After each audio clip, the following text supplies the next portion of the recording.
Let me bring you up to speed with what Africa will look like should there be a global war in terms of financial sovereignty for Africa. Africa's ability to move money during global wars or during a shutdown of international banking system will be severely limited. For every African country that's connected with any of the payment networks like Visa and MasterCard will immediately be impacted. For every African country whose economy depends on foreign remittances for survival will be gravely impacted. And the number of African countries on that list are many.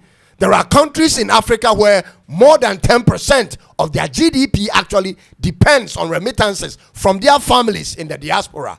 Somalia, for instance, 35% of their GDP is from Somalis in the diaspora. Guinea-Bissau, Lesotho, Comoros, Cape Verde all have more than 10% of their GDP based on remittances from their nationals in the diaspora. Countries like Guinea, Tanzania, Mali, the Gambia, and Senegal all have between 5 to 10% of their GDPs dependent on foreign remittances. Ladies and gentlemen, countries like Ghana, Nigeria, Ethiopia, Kenya have between 3 to 5% of their GDP also dependent on the remittances of their nationals in the diaspora. And these are monies in the billions of US dollars. In addition to these are African countries whose national budgets are supported by foreign donors, ladies and gentlemen. Countries such as South Sudan, Somalia, Malawi, Liberia, Central African Republic, Burundi, Zambia, Mozambique, Kenya, Ethiopia, and Uganda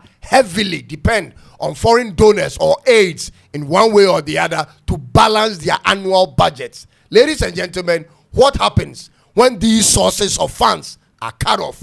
The coming wars are inevitable. Don't be misinformed. It's only a matter of when.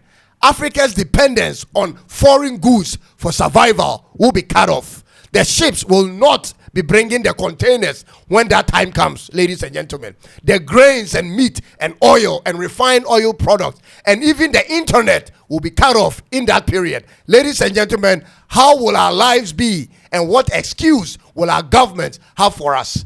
These are the questions to ask. Today is the day of learning to be self-reliant.